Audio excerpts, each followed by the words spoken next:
you started picking up, we'll talk a little bit more in the B2B vein. When you talk about building these relationships, working on one-on-one, what kind of advice would you give to somebody that is in that same situation? Maybe they've been doing it the wrong way of thinking quantitative. Like, what would you recommend to somebody that is starting a B2B test?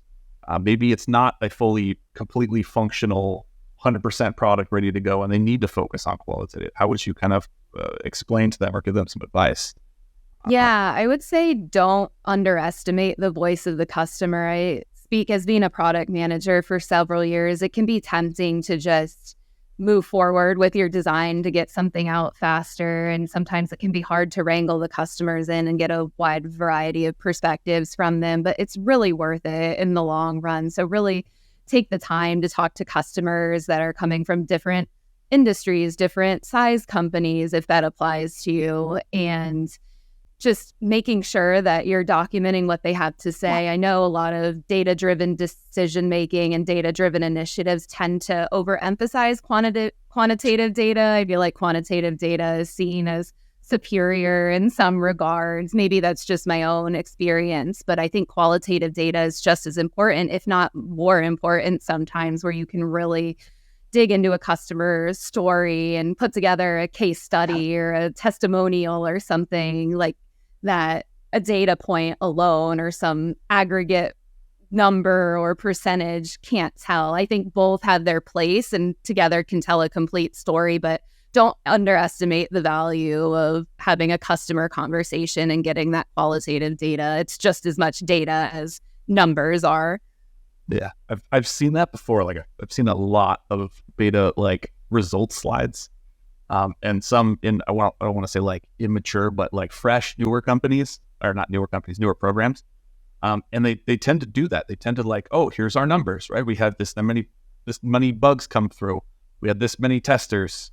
We ran it for this many weeks, and they were all like, oh, we need to just jam numbers in here because that's all that people care about, right? But one specific word that you said that is like one of my favorites of all time when it comes to data is the story, telling the story. Right. The numbers don't always tell a story, right? They're behavior. They're just, big things. But when you like combine an aspect of qualitative with some quantitative, you get this really like nice story to say. So like if I start off a presentation, I'm saying, let me tell you the story of, this one person, right, that was on our beta test. And then I followed up with numbers, like things like they had a great experience. Here's their story, what they enjoyed about the product, what they liked, how they would recommend it. And then I show something like, here's the NPS score, it's great. Or I show a star rating or satisfaction score, and it's great.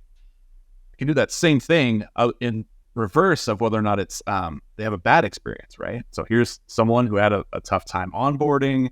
They ran into this issue right away, and here's the ratings, the satisfaction ratings. And I get to tell that explanation of here's the stuff that is detracting this score specifically. So it allows for using all the data sets that you have. Even if you have 20 people on a beta, you can get some quantitative aspect of it. It's hard to say like I'm just going to stick to anecdotal one person numbers, right? So do you have that same mixture? I'm assuming you do still use some numbers on. Oh yeah, absolutely. Like I said before, there's room for both quantitative and qualitative. The point I was making is I think what you said as well is people tend to overestimate the value of numbers and underestimate the value of qualitative data. And I think there's an important role for both of them when you're telling that story. Yeah, definitely. So when we talk about presenting this data, you have a variety of teams. We talked about product management, right? You have product managers or stakeholders. Do you have other teams that are involved in testing that you consider stakeholders that you're presenting this data to? Yeah, so beta programs at Appian are super cross-functional. We have obviously me and the product managers involved, but as I mentioned a bit earlier on, we have our customer success team that helps customers be successful with our software, and they're usually involved as well. We're involving UX designers. We have the actual software engineers who are building the product. We have our support team who's helping customers get set up with the beta implementation so that they can use it and be successful with it. We have people from marketing helping us with recruitment, especially when it comes to larger events or webinars or things we want to do. We have legal involved because, like I mentioned, we're a B2B company, so it's not something we can just push out to anyone. There are terms that are in place. Yeah, I'm trying to think.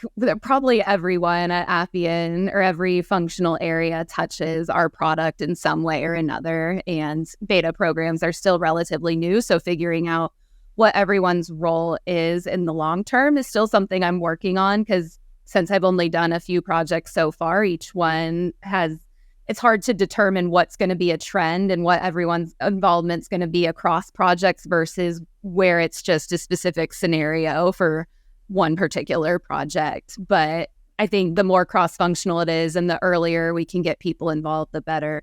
Oh, one team that's really involved that I forgot to mention. Sorry, sales. Sales is involved too.